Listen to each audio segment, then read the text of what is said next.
You know what? On that note, take us away, Mayhem.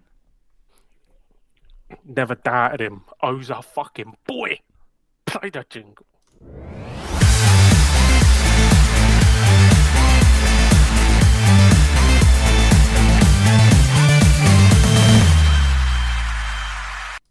Good evening, ladies and gents, and welcome back to the Football Booth podcast. My name is Fen, and joined alongside me, I've got Mayhem, who's in a jolly old good mood right now. How you doing, sir?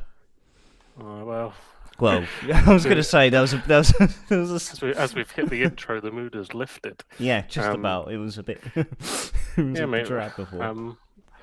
Doing good. Not so good in the physical term. Busting myself up bad, but I'm here. Some people, I'm loyal. And joined alongside us in his new apartment, we got good old Cam back with us. How you doing, mate? I'm very good. Yourself? Doing not too bad, mate. Well, the episodes are usually released and published on a Wednesday, and here we are recording on a Wednesday. Some things popped up on the Monday night, so couldn't record then. So this will be released hopefully Thursday night. But we've got a lot to catch up on. I don't even know where to start in this episode. We got Champions League. We got madness that went on in the playoffs. And Celtic are playing tonight, so there's going to be a lot of, outbursts from you two, I imagine. Cam's got to be on his best behaviour because he's watching on. I'm watching on a alleged stream that may not be entirely legal. He's watching it on Celtic TV. That's what they need to know. And allegedly. Matt, you're not fucking a 14-year-old. We're not starting this again. Look, we're fucking 2 minutes in. I know. But yeah, so I'm watching along, but a little bit behind Cam, so he's got to contain his outbursts. I haven't said anything yet. I know, but I mean, like, allegedly, so that you don't take away the moment we score. Or they score. Yeah. So what are you saying? Nothing. No, Cam's well occupied with Bet365 at the moment. Is actually Paddy Power? Paddy Power. But VAR's done a long check there to try and disallow the goal, but we're off and running again, thankfully. But no, mate, yeah, like I said, physically not been in better shape, bust up, living off one leg, but everything else. Such a hero. Around. What is the rehabilitation period looking like for you? I don't know. I found out on Friday. I've got another appointment with the doctors, and they'll let me know the severity or the non-severity, I guess. They're going to cut it off. I don't think that's an option, but that's a shame. Appreciate your sympathies. They'll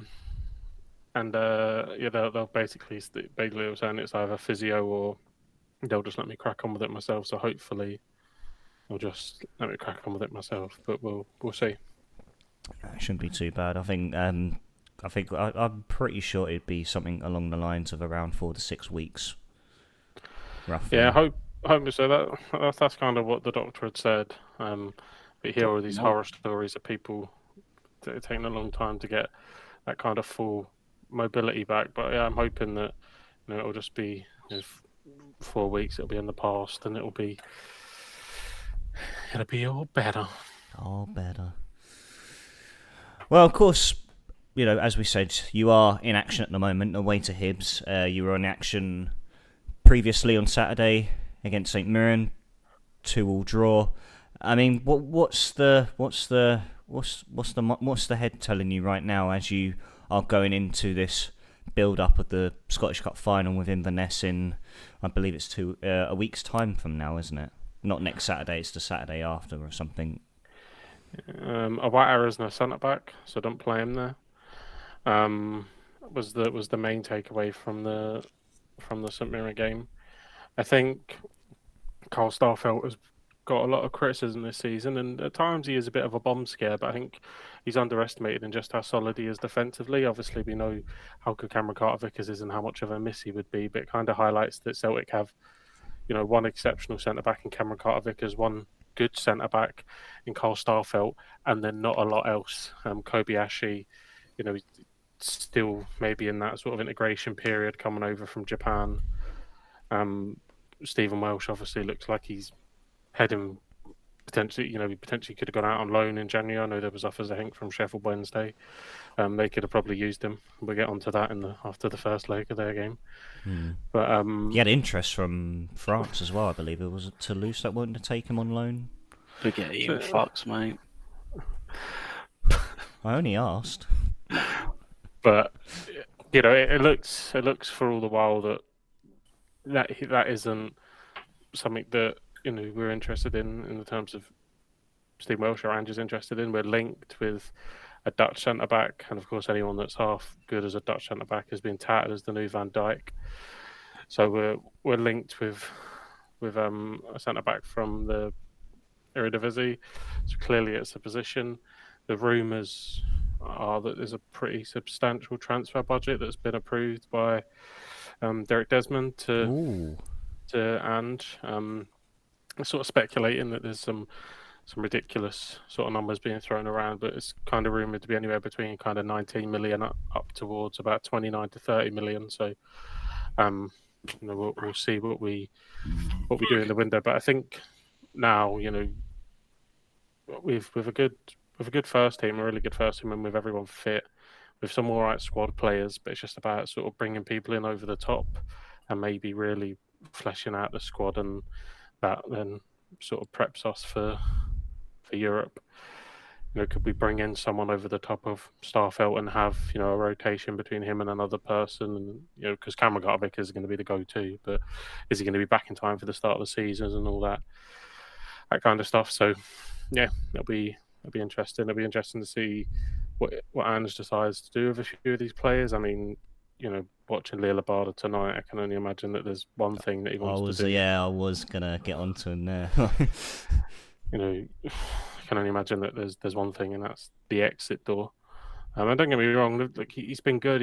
His numbers are decent, and the only one that the statisticians that are probably listening and looking at numbers are thinking, why is he talking utter shit? But actually, watching him live is just, I don't know. It just doesn't seem like it seems like he goes through periods where he just loses all confidence, can't take a man on, can't do anything. So, like a shadow of a man as to what he was at the start of the season, essentially. Yeah, and then he'll go through great purple patches where he's bagging, braces and goals a game, and you think, fuck, we're so lucky to have a player like this. And maybe, he is still young, he is going to be inconsistent, and if you could take that out of his game, he would be an asset. But how long can you persevere with him? He's in his second season now. How long can we just keep letting this transpire where he has a purple patch for 10 games a season through the season, and we put up with that, and the rest of the time, we're playing days in Maeda and Joel. I don't get me wrong, I love Maeda, but Maeda's in the team because he runs a lot. Because he's not great technically, and like he'll have the odd good game and he'll do the odd good thing, but he's just rapid. And presses, and he's got great energy, such a work ethic, but that's his main talent, and that gets him in on the wing over Abada. That work rate shouldn't just get someone out of the team completely, and that's how poor Abada's been. Like, he's fallen down the pecking order. But Maeda's about to get himself sent off, stupid fuck. What, second yellow? Yeah, Kevin Clancy running over, couldn't wait to fucking do it. I imagine you had to keep quiet a bit there, Cam, because you knew about this already. Yeah. You know what? Fair play to him for doing that. I've never seen anyone run like they've shit himself more than Kevin Clancy. Because I see the facial expression turn a little bit there, and I'm thinking something's happening. So stupid. It is a second yellow. Like, you can't. Yeah, it's definitely a second. Should have had Bet365 up for his send off, Joel. You saying that about 10 minutes ago. But looking at the bigger picture, and with there to be a substantial transfer chest for Ange in the summer, you'd like to think that would really give Ange the resources to really build a squad that can not only retain the league and the cups, but give him a really good opportunity to push forward in Europe as well. Yeah. Look, I think it's one of these things that you hear everybody say, but when you break down, take the game at the Bernabeu out of it, and Celtic were, oh fucking hell, was another red card. I didn't know about that one. Bill Hayes is off. Jesus Christ, Kevin Clancy, I've always liked him. Always rated him as a rep. Did he run just as quick over to Hayes? He was standing still. He was perfectly positioned, and that's why. Is that Johnny Hayes you're referring to? Huh? Is that Johnny Hayes you're referring to? Jake Doyle Hayes. Fucking listen when he speaks, mate. Jesus. He just said Hayes. That's all he did. Fucking hell! Someone has really put 50p in you tonight, haven't they? I'll drop the M-bomb. I'll do it. Fucking Jake Doyle Hayes now pleading with the ref after flying into the back of O. Yeah. Oh my God! Look at Kent winning something.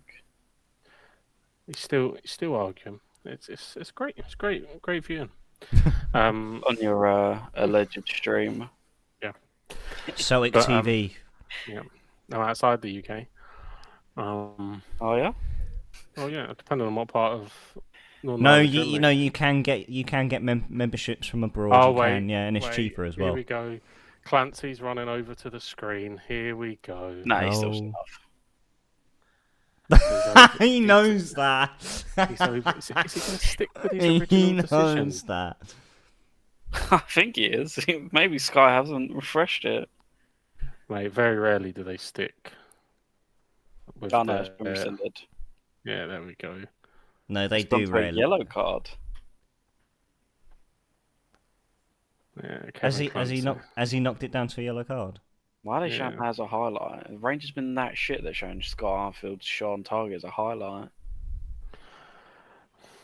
Levels, mate. There is. Man, Aberdeen need to raise it. No, Aberdeen. Livingstone score. But yeah, obviously, if there is that budget, then there'll be certain places that we'll look to improve, and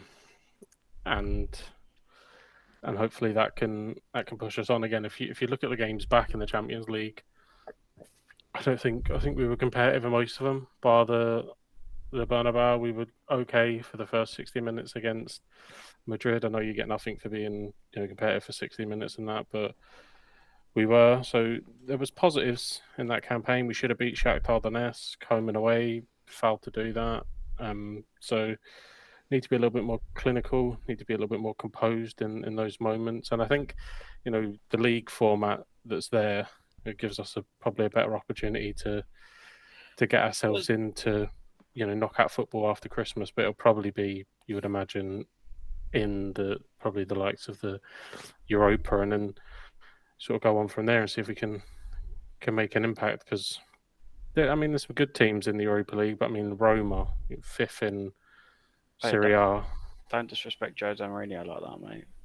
But 5th in Serie A, if they can get there, you could easily. You could easily think that we could give them a game. So yeah, we'll just have to wait and see. Obviously, we'll have the targets lined up. The most important thing is, we're hearing all the rumours now that Andrew's on a short list for Tottenham and stuff like that. It's just maintaining our assets at the club, maintaining Ange Postecoglou, and then building into next season. Because I think realistically, we only get one more season of Ange being at the football club, and then we've probably got to start to prepare ourselves for life without him. Yeah. I'm going to give you boys one question. Now, obviously, there's a few names amongst the Celtic ranks that are deemed indispensable to Celtic, and I was going to ask if there was one player in that squad that you would really, really want to keep hold of in the summer, which player would that be? Kyogo. Yeah. Kyogo. Yeah. I think a lot of people would probably say Cameron Carter-Vickers as well, but Kyogo for me is he's the X factor. You know, he's on the move all the time. He starts the way we want to play and the press we want to play. He starts that out perfectly. His energy is fantastic. You know, could we replace Cameron Carter-Vickers? I think we'd struggle. I think he's been fantastic. You know, up there with, you know, when the level of consistency and performance I think he's found is up there with when Virgil van Dijk was at the club. So we would 100% struggle to replace him, if even possible to replace him. Big iffy Ambrose next to him, though. Was it Van Dijk or was it Ambrose, really? Oh, Kevin Clancy's just given a penalty. This is shocking.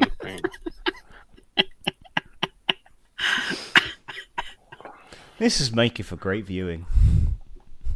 Could make for better going because, you know, might have known about half an hour ago. Yeah, you actually did, yeah. I just see your face perk up every time. When Joel's speaking, I'm looking at your face throughout. Fucking unreal, mate. No, I completely understand why would you say Kyogo or Carter-Vickers, because, I mean, if we were to probably, if I was to ask you at the start of the season, like, I really would have thought you'd say someone like Jota, for example, but then as you've seen where you've rotated with Haksabanovic and Maeda, like, they seem to be like easier voids to fill. Whereas with Kyogo, where he's guaranteed goals, like you said, he's the X factor. Cameron Carter-Vickers, who's been solid at the back. Like, they're two big positions in that team that, yeah, they are hard to fill, come by, because otherwise, you know, you go from one end of the stick, you get someone who's, you know, next to Virgil van Dijk, or you get the bipolar opposite in someone like F.A Ambrose. He was unreal, mate. I don't have anything negative said about F.A Ambrose and his tenure at the club. Not easy positions to fill, but I just think for that, the level that Kyogo showed, it would be even harder to replace that. You know, the seasons he's had, 30 goals or whatever he's got for the season's been. He's 50 in all comps, isn't it, or something like that? I saw. I think it's 50 goals for us, but I think it's 30 all in, so it would be difficult for us to replace that. Yeah, we're going to move over to European action now. I was wondering what was going on. Where do you think it was going? That's what I mean. No, the Champions League, Cam. Okay, good. Right, so we've seen the semi-finals. We saw the Milan derby in one, where we had the two Milan sides play each other over two legs. Inter came out on top. And then with the other one being Man City and Real Madrid. And what was quite a intriguing first leg at the Bernabeu, City completely and utterly blew them away at the Etihad. Yeah. It was pretty one-way traffic at the Etihad. Yeah. Didn't expect Real Madrid to kind of fall into that the way that they did, but City were fantastic. Got the goals when they were on top and cruised to the victory in the end. Absolutely, because it seemed like, you know, and they did it against Liverpool as well, where it felt like they invited pressure and the intensity in the first 15-20 minutes, and until that, they stepped off a bit and they were allowed to have possession, Real Madrid, and grow into the game. That's where they really seemed to really push on, and that was the case at the Bernabeu until the equaliser from De Bruyne. But it just seemed like you said, from the first whistle, City were just dominant and ruthless. It just is what they are this season. The best team in the world, and they just proved it by playing Madrid off the ball. Madrid just looked shell-shocked for a team that's, everyone says it's their competition to lose year in, year out, Kings of Europe, but see, just told them to move over. Yeah. Their midfield couldn't handle it, their defence couldn't handle it. I don't get why he started Rudiger in the Bernabeu that held Haaland to thing, and then started the other boy that just got battered for 90 minutes. City looked like if they wanted to put 7 past them, they would have. But Madrid, Courtois made some unbelievable saves. Oh yeah, what was the Haaland header as Haaland well? Haaland goal, misses, yeah. 2 sitters. Haaland's got to score in that game. It's criminal he doesn't. And for me, it's just chance after chance that City squander. Like I thought when Courtois made that save, the header into him, I thought this is another Champions League semi-final loss for City. Just everything they did, Courtois had an answer to until who was it? Oh, Bernardo Silva puts it absolutely in the roof of the net, and that was it. Floodgates opened. Yeah. He was phenomenal, Bernardo Yeah. Silva. Yeah. Was that first half, like that, his header, like the second goal, his header is so good, and it will just be seen as like a, he's just followed in on a rebound, but to control it the way he did, so good. He was hands down best player on the pitch that night. Yeah.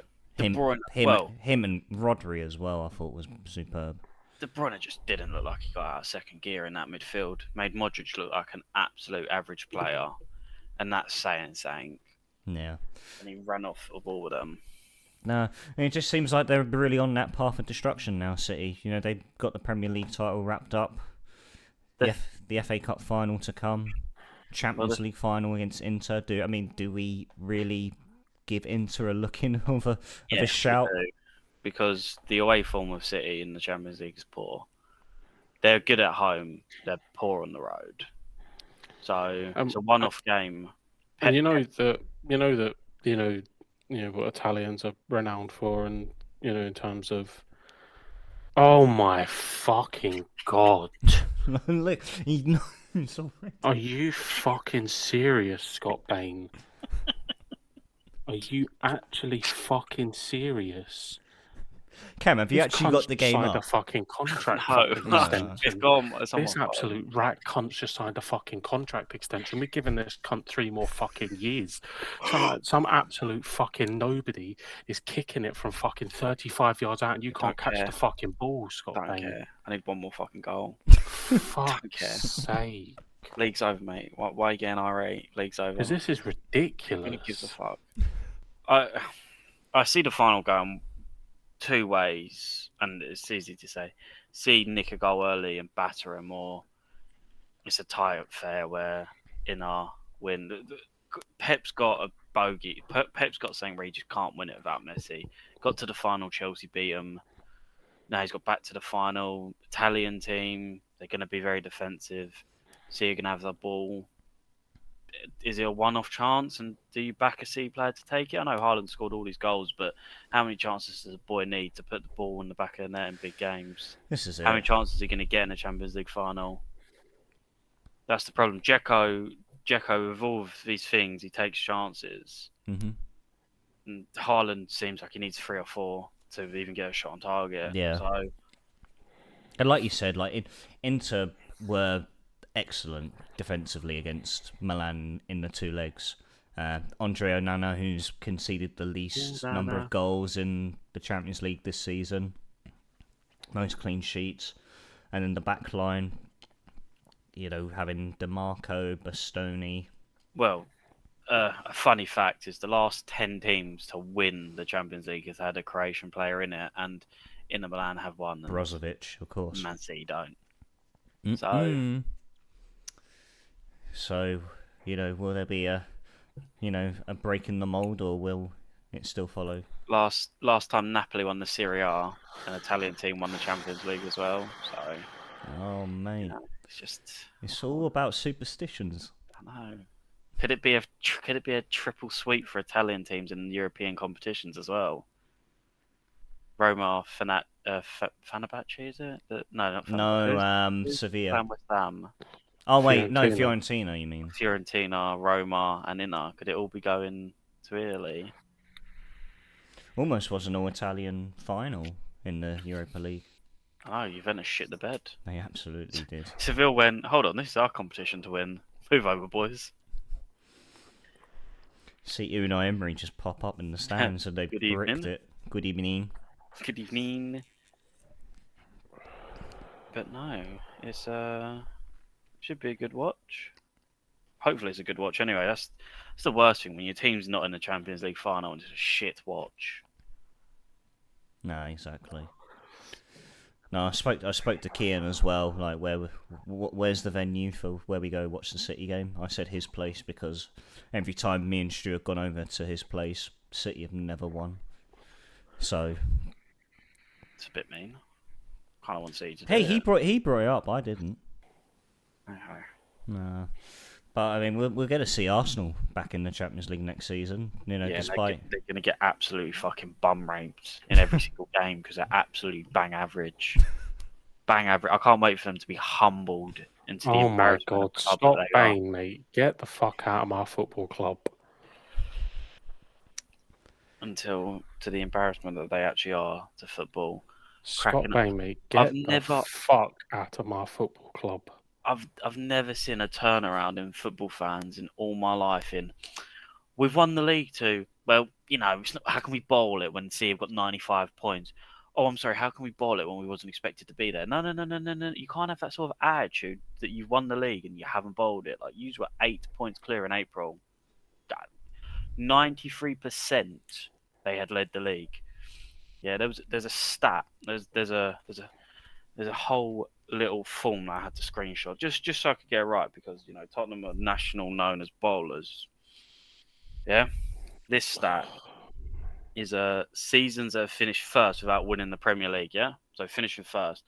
There's 2, 4, 6, 8 teams on this. Yeah, we'll start from bottom to top. Man United 11th to 12th season, 35%, not too bad. Man City 15 to 16, 35%, not bad.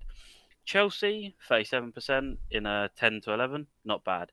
Arsenal, the first time they appear on this list, yeah, 13 to 14, 48%, not bad. Liverpool 18 to 19, 51%. Now, I said, now we go into the top 3 teams, yeah? Top 3. Arsenal's 07 to 08 season, 57%. Over half, can't be doing that. Arsenal's 02 to 03%, 71%. Oh, and this season, 93%. Now, I know Tottenham are ballers, but somehow I haven't seen Tottenham on this list. But we bottled losing to Leicester when you beat them home and away. But, you know, crazy that is. 93%. In your own hands, it was. 2 up against Liverpool, you lost it. 2 up against West Ham, you drew. You count these as losses in a title race, really. 3-1 against Southampton, great point. Is it? Is it a great point? Do you know what makes it even worse? I haven't been on it for a while. I haven't been on it for the last couple times. Do you know what makes it worse? I know. I want you to let off some steam. What makes it worse is you go to Newcastle and you beat them. That's a great win, unbelievable win. Well done. You've gone to St James's Park, where Tottenham got humbled and embarrassed. Yeah, absolutely embarrassed. Pumped us 6-1. Biggest thing they've done in their whole career of history. Yeah, till they play in Champions League and get fucking embarrassed. Newcastle. You've went there and beat them, and then you've gone back to the Emirates where you've been unbelievable all times, and got 3-0 against Brighton. You got fucked by Brighton. How ironic is that? They played you off the park at the Emirates. The way that you play open, expensive. We play the best football in the league. Saka, who's the world beater 10 months ago, kid shit, should actually be put on the bench. Like, all that's going to be remembered of his career is missing that penalty in the Euro final, missing the penalty against West Ham to go 2-2. That's what his season will be summed up as. This great season that people's picking him over Mo Salah when he's had 10 goals and like 11, and Mo Salah's finishing 5th with 19 goals and 11 assists. But we're chosen a young English talent over him. Got humbled in that.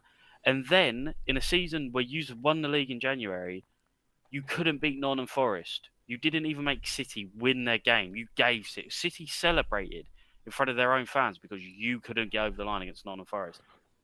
But what do you actually have? There's nothing Arsenal fans can say anymore.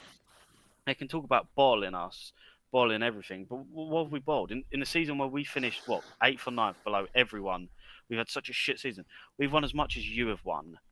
In a competition where you bragged about for getting 20 years in the Champions League, the greatest achievement you've done, we did it. We lost in a final. But there's not much you've done. In the best season you've had, you've won fuck all.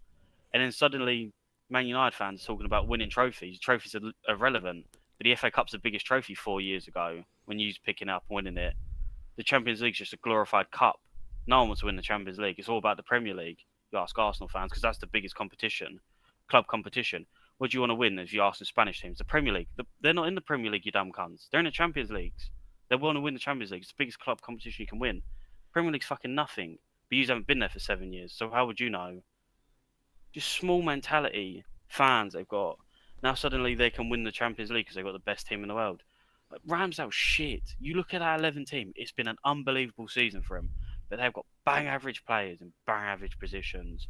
Saka is no world beater. Gabriel is a second. Man City wouldn't be selling you world class players if they needed them, would they? They wouldn't. Jesus, there you go. You can go. See, don't see you as a rival. They sell into you. It tells you where your club has been. It's just it's a laughable state. It's weird though with Zinchenko is that, you know, if Cancelo didn't throw his toys out the pram and fall out with Guardiola and get shipped off to Bayern, I think they would have hypothetically kept Zinchenko. He'd have and had not another sold him. Premier League. He wouldn't be remembered as the guy that had a huddle that says, "Well, it's not like this slip." We all know how that happened for Gerrard. Well, fucking, that's all we were remembered for. Slipping over against Demba Ba when he scored and you lost the fucking league. How ironic is that? Don't let it slip from now. Where's the memes? It's laughable. I can't wait for them. I can't, because they generally think they're going to compete for the league again. But you're not. You ain't got the squad depth to compete. That's why you threw everything away. You were out early in the FA Cup. You're out early in the Capital One Cup. You threw the Europa League away because you don't have the squad depth to compete. No one does against City. City are just an unbelievable talent of teams. Like, look at, they made 10 changes against Chelsea, and that's still probably the second best team in the league. Like, it is just mental. Well, speaking of Chelsea, they've, you know, it's been officially confirmed that Poch will take over from next season, and it really does sort of speak volumes as to Chelsea being back next season. Essentially, I'm pretty sure Todd Bowley again will once again splash the cash. But I don't think Poch will make a big change for Chelsea. I don't think he'll need to. Not much. He won't be given the time. Chelsea are too cutthroat.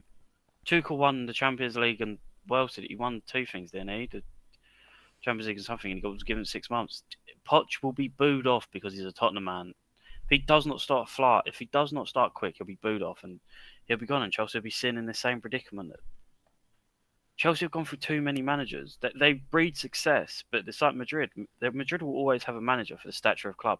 Chelsea can't be doing it. They're not the club to be Conway managers and expect another world-class manager to walk on by. No, I would have thought Poch would have been the best man to take over from Potter afterwards. I mean, for them to, if they were to pursue with Lampard, I mean, my word. Like, that should never have happened in the first place. No, but Poch isn't someone that comes in and hits the ground running. He's someone that rebuilds clubs. And he's not going to be given 3-4 years at Chelsea. He'll be given 3-4 months of that.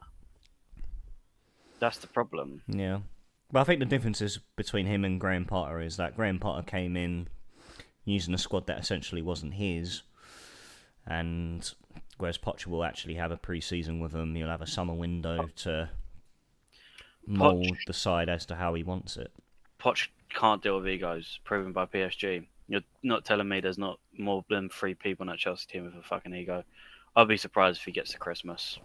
Well, it'd just be interesting to see with, like, you know, players like Lukaku who's coming back from loan and stuff like that, and how he'll like look to mould in, you know, all these, you know, mega superstars they brought in, and Enzo and Mudryk and Madueke. Send him back on loan, mate. That's what's going to happen. Either that or, yeah, but it really depends. I mean, Lukaku hasn't had a great season at Inter. I mean, the guy doesn't fucking start. Could still have a Champions League medal, though, can't he? He still could potentially have a Champions League medal. That's the thing. It'd be interesting, but I don't think I can see him there much longer. much before the end of Christmas, before he's sacked. No. People start asking for his head, Mm. which is it's disappointing. But he's not won enough as a manager for Chelsea, and he's not like he's ran away with a couple of league titles. I think that Chelsea team needs a lot more work than people are willing to give it credit. And we'll have to see what he can do. The Football League playoffs. Now, we saw a very, very exciting spectacle last week where Peterborough had won the first leg by 4-0 comfortably against Sheffield Wednesday. But then the returning leg at Hillsborough, my word. I don't think that may well be the greatest comeback in English League playoff history. I know me and you, Joel, were talking as well when that fourth goal hit the back of the net, which was a little bit suspicious when looking at the clock. But certainly made for a very exciting extra time to follow, and then penalties ultimately. Yeah, I mean, I don't quite know what the game plan was from Peterborough. You played them off the park at London Road. You know, all we had to do is come and really do the ugly stuff and dig in and not lose 4-0, and that was the target. And they obviously put themselves on the back foot early doors, giving away a cheap penalty, and the momentum, the crowd got up and the momentum started rolling, and you know, obviously, you know, the fans have a big part to play in that. And once, you know, you've seen it at plenty of places, you know, that when the fans are involved and they get on a roll, that things can happen. And it was mad. And you know, Peterborough didn't do himself any favours. They were time wasting tons through the game. I mean, a player had gone down injured, so it was always going to go over the 97th minute. And yeah, no, true. They've been on the end of something that they feel is unjust, and then they get themselves in front in extra time. And you're like, all right, you're feeling hard done by, but again, you know, you've got control of this game. You know, you're back in front now. Just see the game out, and they let it slip again. Callum Patterson toe poked it under, and by the time it got to the penalties, I mean, they were celebrating, winning fucking coin tosses, you know. So just turned into a Cardiff tribute that you know, when they brought on fucking Will Vaulks, Aidan Flint. I was like, what the fuck's going on here? Everyone was on, but yeah, you know, they've got to fancy himself on Monday now to get the job done after coming back from that. Obviously, it'll be a Yorkshire derby with Barnsley making it through the other playoff, which is always nice because that Fogden cunt was in the away end. So they'll fancy himself to go and complete the job. And if you don't get it done off the back of that, like if you can't carry that momentum into the final and go up, you're never going to go up through the playoffs. You know, you need to get yourself promoted automatically. So according to a lot of reports after the game and that, you know, there was a lot on the line for the manager, Darren Moore, and he's done a fantastic job. Got his players, you know, in the right frame of mind to come out and deliver an incredible performance that, you know, gives them a chance to take them back to the second tier of English football. And Sheffield Wednesday they're a big football club. They are. are. They deserve to be further up the pyramid, but you know, ultimately the pyramid doesn't lie. You know, if you've been underperforming, you've been poor, then you'll find yourself at these lowly depths the same way the likes of Leeds and other clubs have found themselves. So it's hard to get out of League One, and then for most teams it's hard to you know, then maintain that championship pedigree and, you know, stay in the league. But you know, we see what a winning momentum can do. You know, Sunderland sneak into the playoffs on the last day, and obviously they went to Kennilworth Road in front after the first leg. And again, another really good football match, really open, back and forth, really good spectacle, great atmosphere there. You know, Kennilworth Road It's an Yep. absolute shithole, but Yeah, all 1,500 of them.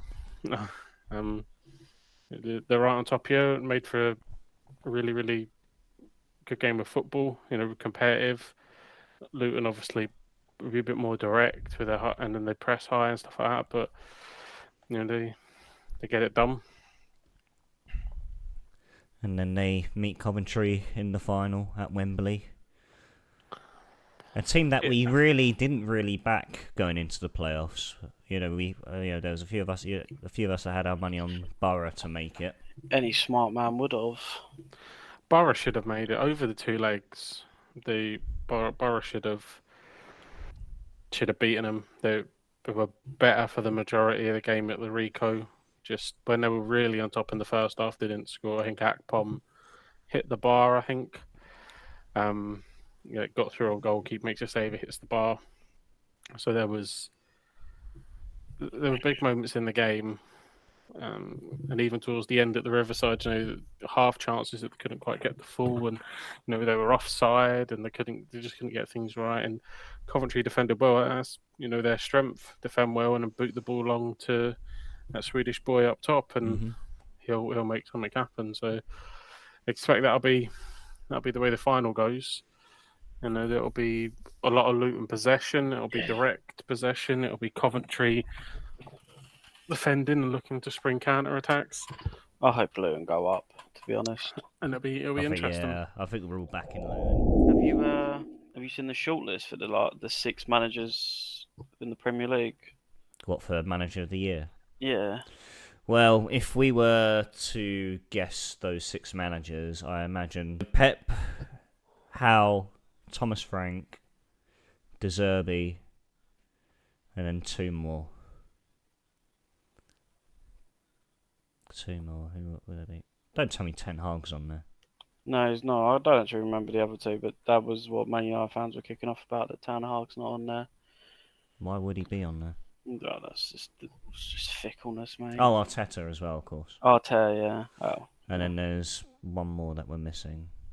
I think it might be Conte, mate. No, Marco Silva. Yeah, probably. I really can't remember, mate. But that was what they were saying. They were saying how what a disgrace it is that Ten Hag's not on there. He's done an average job with Man United. He's not won the league. Man United have fallen into that trap of there's clubs a lot smaller than they think it is. It's the second or the biggest club in world football. Like, if you're not competing for league titles, your boys shouldn't be saying you've had a successful season with 2 trophies and fourth. Is Newcastle going to finish above them? Mm-hmm. I think. I don't know. I've looked at league title wrong. Well, they've got Champions League football next season, Newcastle. But your rivals, the people over the water or the people over the sea are winning league titles and Champions Leagues and doing trebles, and you're happy with a Cup or 1 Cup and a Champions League position. Like, you can't be the stature of that club. They can't be doing that. Like, that is embarrassing. You don't want to be falling into that trap of being happy with. I don't get it though down here. Like, it's mental. Like, I have these conversations with people. Like, if we don't win the league title in Scotland, it's a failure. If we done a domestic double with 2 trophies and didn't win the league, it's a failure. People are happy. Like, a trophy equals success down here. It's mental. Like, Man United can't be falling into that sort of stature. Like, I think it shows just how poorly that club's been run, and it does. And I know that people get on United back and they say they only want the Glazers out when they're losing, and they blame it. But I think it highlights massively just how poorly that football club has been run, from Ed Woodward to the Glazers to every person post Sir Alex Ferguson, and just how much that guy was covering up for the failings of people at that football club. Yeah. You're talking about a juggernaut, like an actual juggernaut in world football, and they've been that oppressed and that beaten down that they're either going to finish 4th or 3rd. They may finish 3rd because obviously Newcastle only drew to secure Champions League. I think if United win, they may go back above them. Don't quote me on that, but It would certainly go down to, if they beat Chelsea at home, it would certainly go down to the last day for third. But for them to finish third, and then even if they go on and stop City doing the treble, if you're celebrating stopping someone doing a treble, like, it is utter tin pot mentality. And there was a lot called out of Solskjaer finishing second, and everything was made of this, and when Mourinho done it.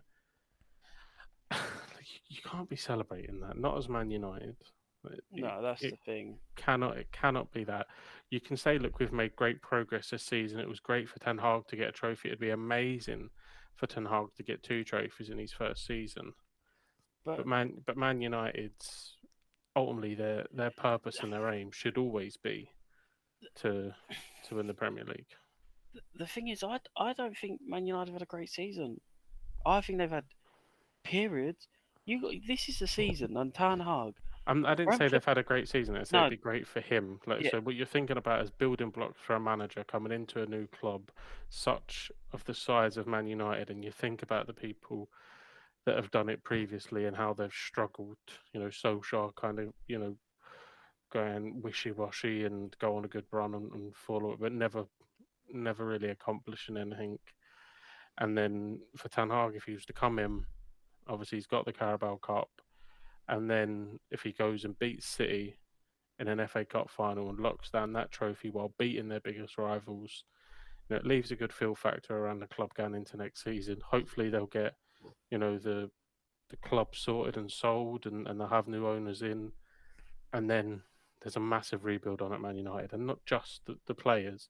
They've allowed City to catch up in ways that if you'd have said 15 years ago that City would have the best training facilities in Manchester, the best youth set up in Manchester, like all these things, like their stadium would be light years ahead of Old Trafford. Old Trafford's fucking falling down around them. Like, there's just all the money has been taken out of the club. Nothing's being put back in, and they've allowed City not only to catch up in terms of football on the field and winning trophies. I know in terms of historically they're a long way off, but in the present they've allowed them to go catch up and go well above them in terms of the football team they are right now. Yeah. But to also allow them, to implement a structure that ensures the longevity of that success. It ensures that they can bring players through like Phil Foden. You see talents, that, like, I know that Jadon Sancho is obviously across the City and struggled, but he was coming out of the City setup and going to Dortmund and tearing it up. He is a fat little fuck. This setup that they've allowed City to do, where they've been just sleepwalking their ways to second place here, fourth place here, winning a Europa League, and all this paving over cracks. You just could never see them for even when Sir Alex Ferguson left, you could never see him falling this far from grace. I don't think Sir Alex would even allow it either. No, but my point that I was going to go on to with Ten Hag and this season that that's a success for him, right? They've been pumped far too many. Brentford being 4-0, they've been humbled by Liverpool 7-0. I don't see this City team, this United team, building. I don't understand this. That they've improved, have they? Like, Rashford scores a goal. Like, Man United for this whole season are shit for 20 minutes. Rashford scores and then suddenly they wake up. The league table doesn't lie.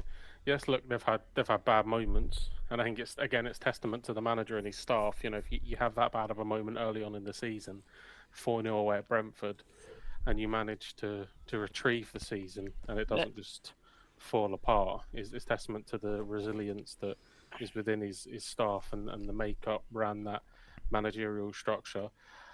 I don't watch a lot of United, but I did watch them against Seville in the second leg when they were absolutely as bad a performance as I've seen in Europe. That's them week in, week out, mate, if Rashford doesn't score. Terrible.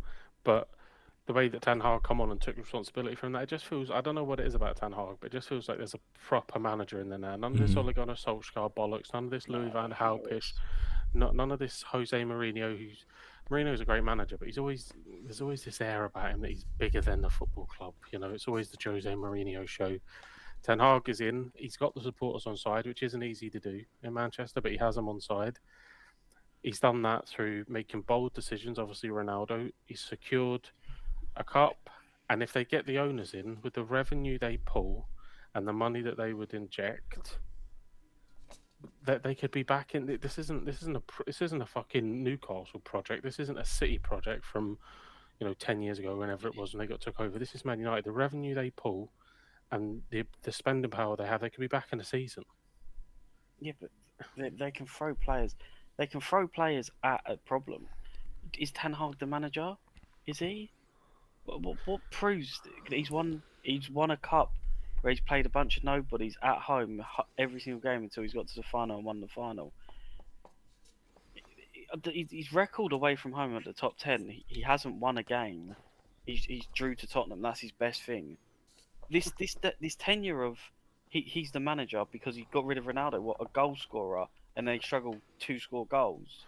It wasn't Ronaldo. Look, I think Ronaldo is the greatest player to ever do it. Unpopular opinion with many, but I do. I think his ability, his graft, his work, his development.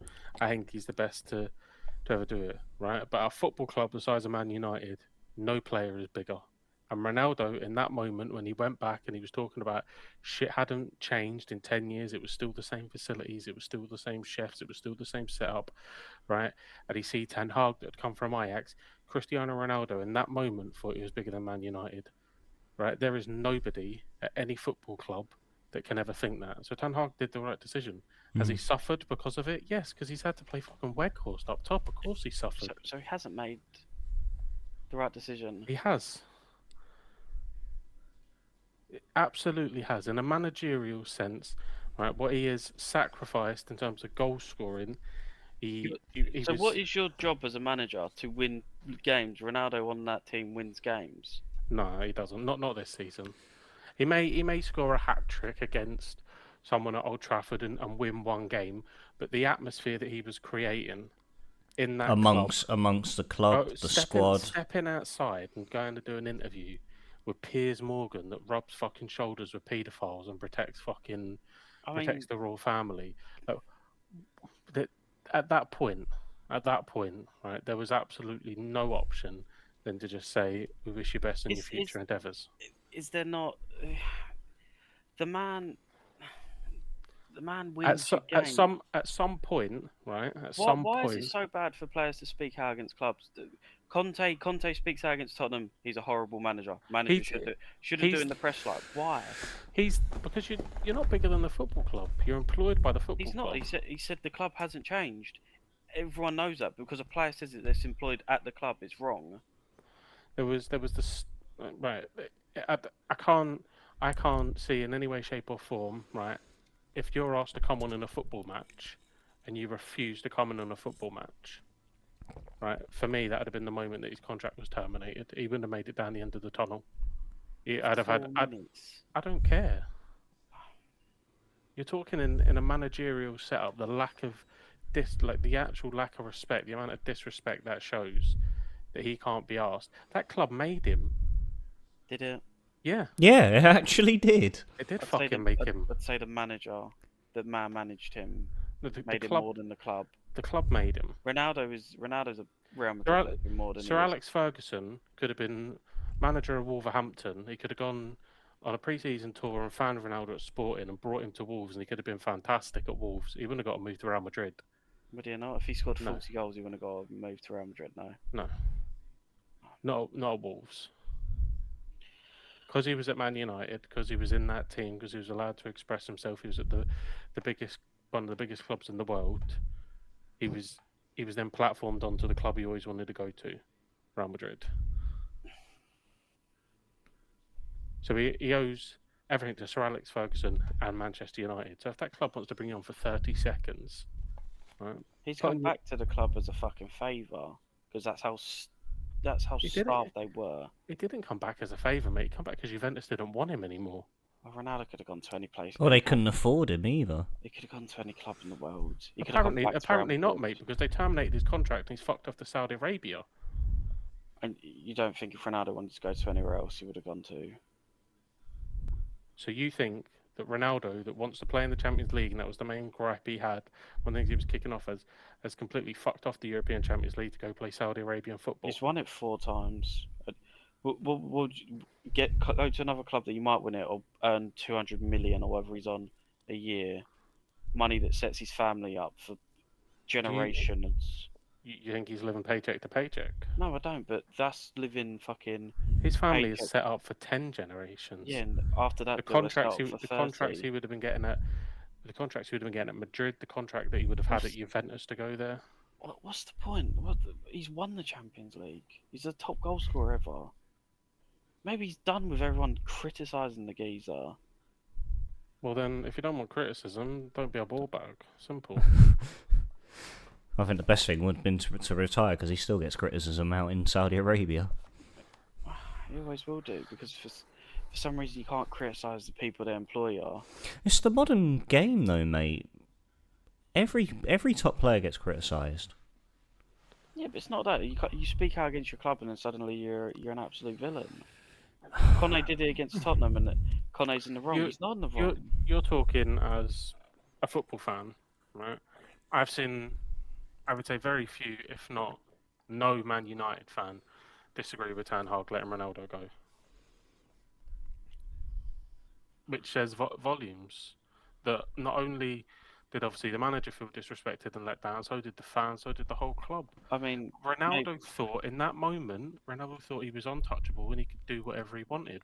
Mate. He could go and he could say that all this shit about nothing's moved forward and you know they didn't help me with this, they didn't help me with that, and throw United under the bus.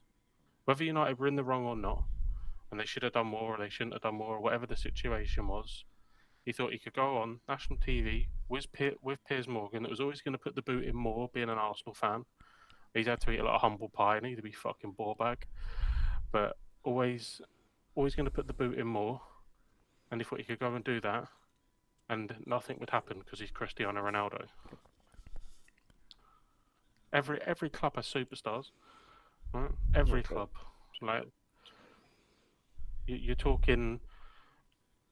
It's a dynamic that is worldwide, but everybody toes the line because that's your employer, that's the person that writes your contract and cashes your checks and allows you to play and keep doing the thing that you love for as long as you can do it.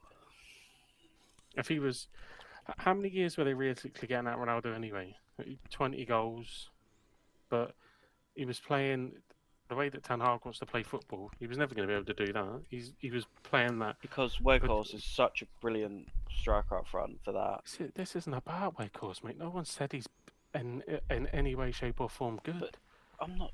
Weghorst is a fucking donkey, but he was the only three-legged bastard they could get in because Ronaldo opened his fucking mouth and they left him in the lurch because they had absolutely no option but to sack the prick. So. What, did Man United look like an attractive proposition to anyone at that time? Not really. Like you said, they were getting pumped off for fucking Brentford.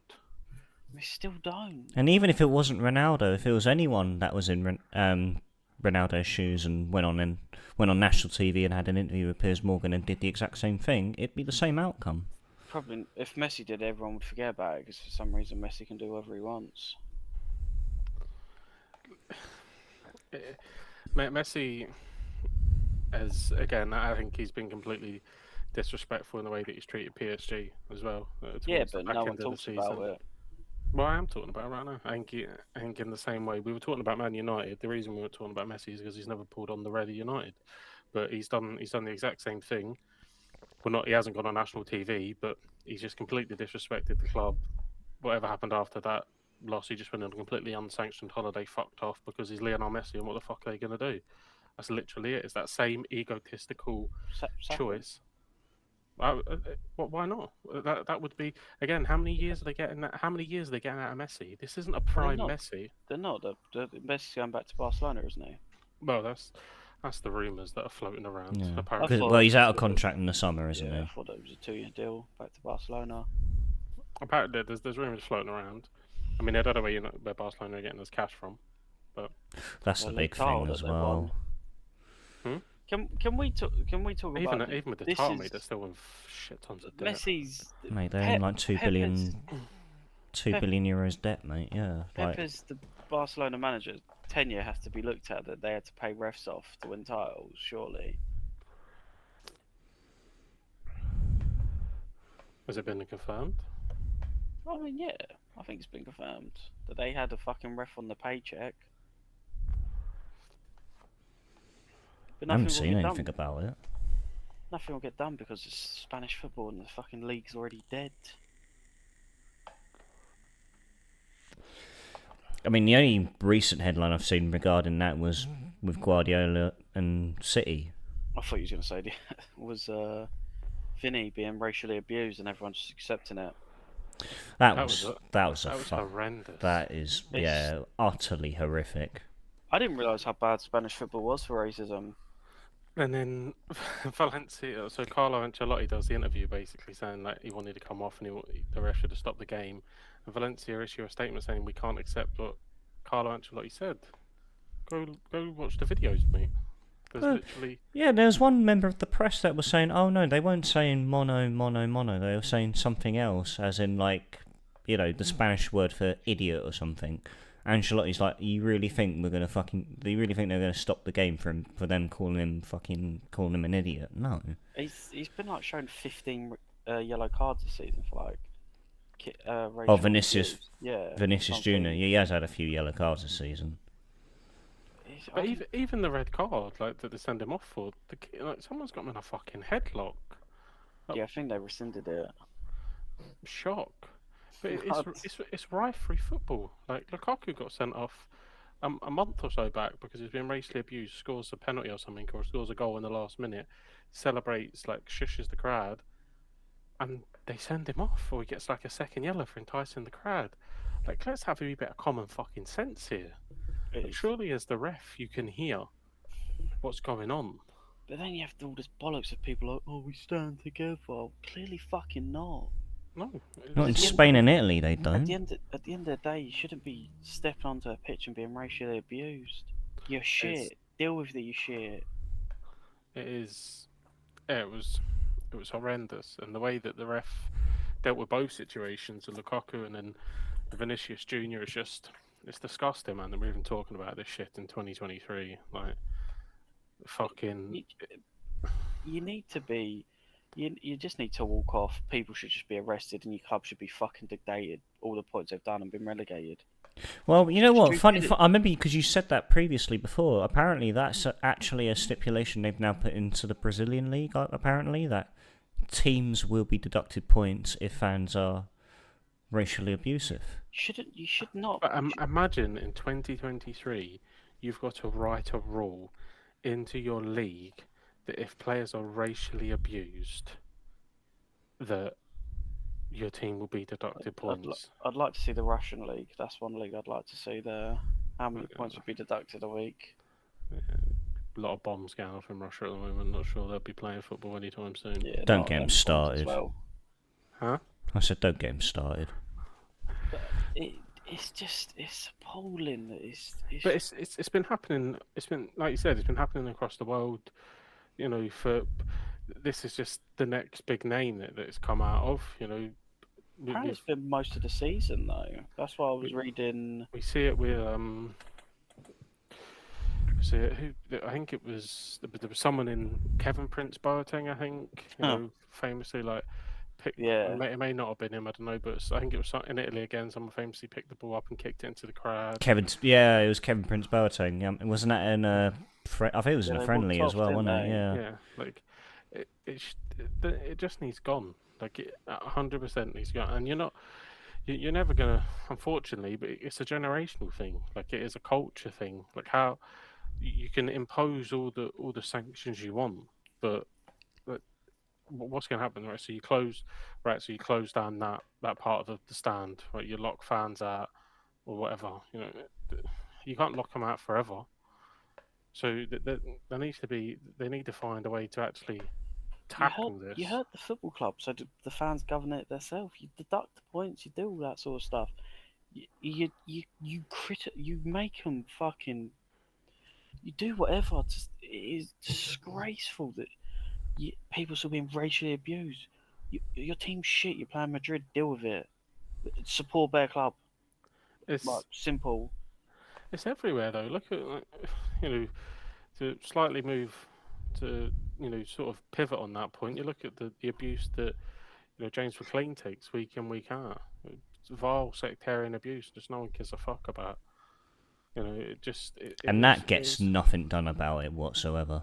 It is rife throughout the world, and all these campaigns and the real, when you listen to the people that actually care about it, you listen to like the Ian Wrights and Thierry Henry's spoken about it, and they all just say the same thing, that all these publicity stunts and advertisements saying no to racism, it's just utter bullshit because nothing happens. Yeah, they don't. I don't give a fuck. As long as they play 90 minutes, they don't give a shit. It's utterly disgraceful. Like. Yeah, it is. No. It is. But they're never going to kick it out because they'd have to ban fans and all that, and all UEFA and all that stuff care about is money. They pretend to be like, oh, we stand together. Yeah, it's a financially driven organisation. Yeah, it needs someone to take a proper stand and really hurt a football club. And like Cam was saying, like if you made an example out of a few clubs and severely hurt those football clubs, Yeah. then. But then the other thing, the counterpoint to that would be people like, yeah, but you'd get other fans making racist abuse, and we don't actually believe that. So you'd have that bollocks when you're. I don't know, but something needs to be done. Just pick them out, shoot them. That'll work. That way. That will work. I would usually give you the final segment of the fantasy football, but I'm proud to announce Sam has finished last. Beautiful. Imagine balling the league and having to wear a Tottenham top. Could never be me.